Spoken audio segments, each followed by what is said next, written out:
Now, am I a fan of Sayelporro is the question, and why would I go out of my way to make this video?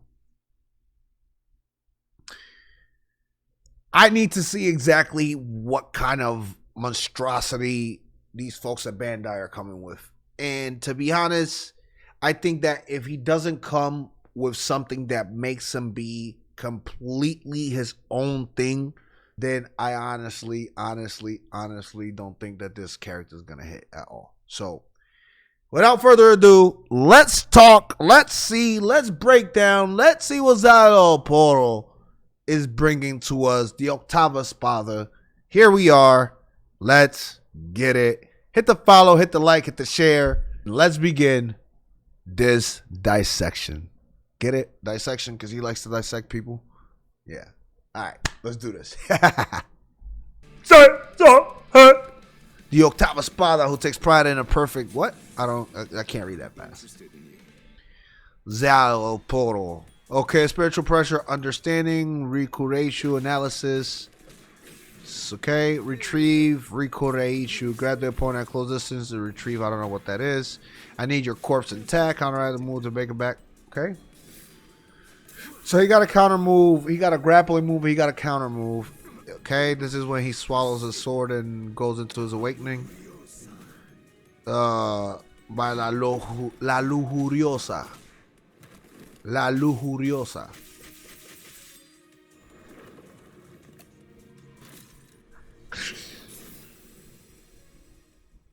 Okay.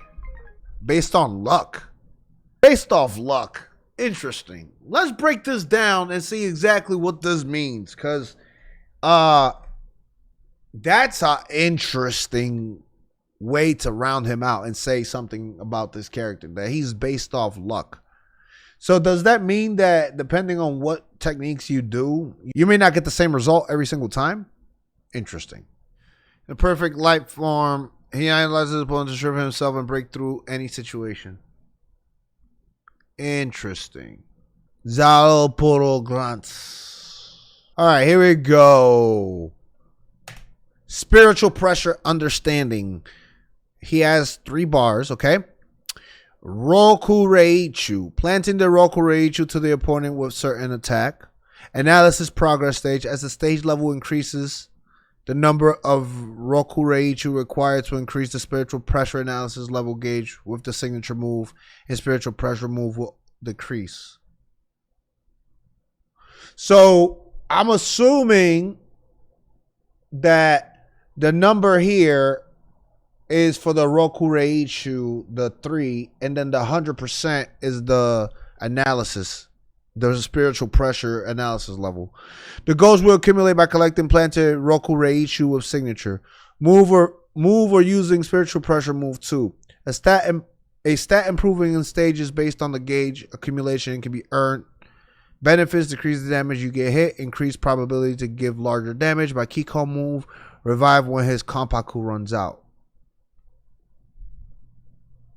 Okay.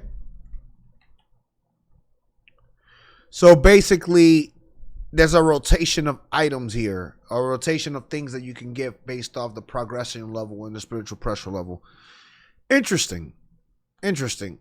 He's different. He already is different. Just based off of that, he's already fucking different. So, needless to say, that's going to be where everything starts. Retrieve Rikureishu.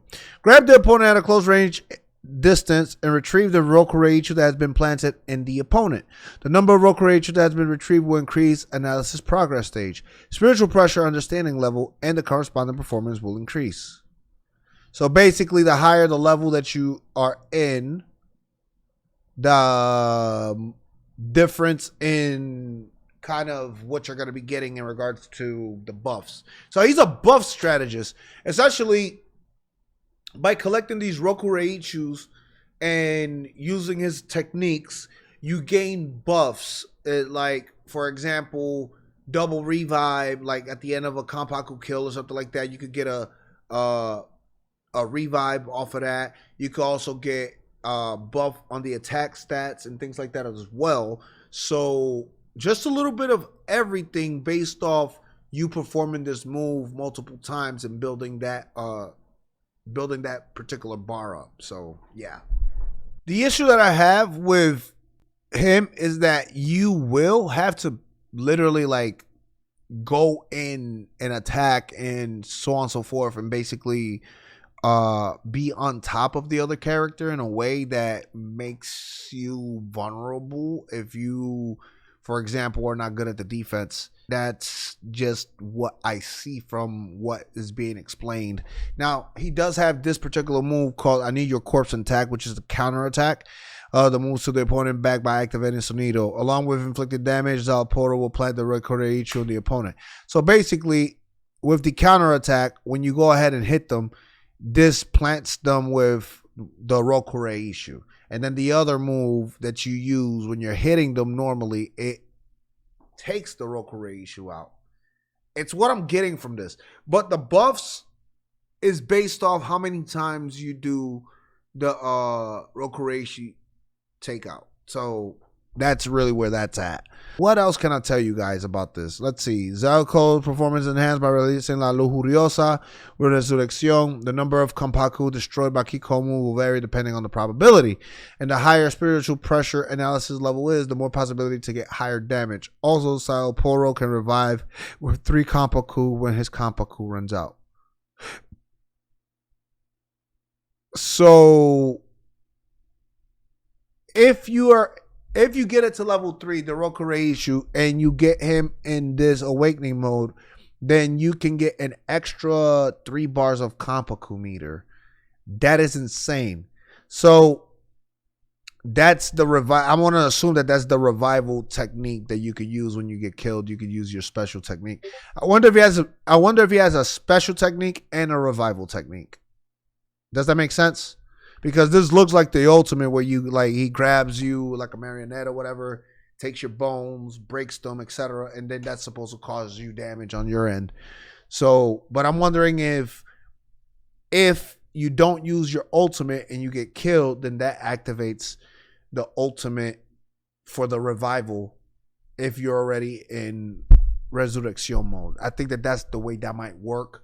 It's not really clear. That's the thing. The thing is that it's not really clear as to exactly how his probabilities and his chancing works. I already understand how he's a buff materialist, which means that he is a specialist off the buff. That is what he does.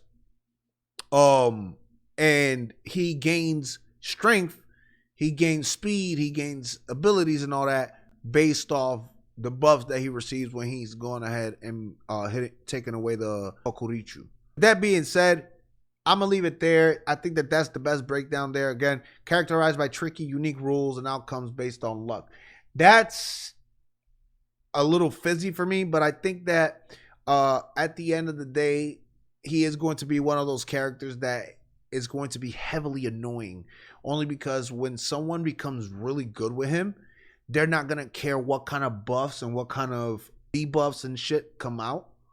In that sense, they're going to be able to maneuver with him.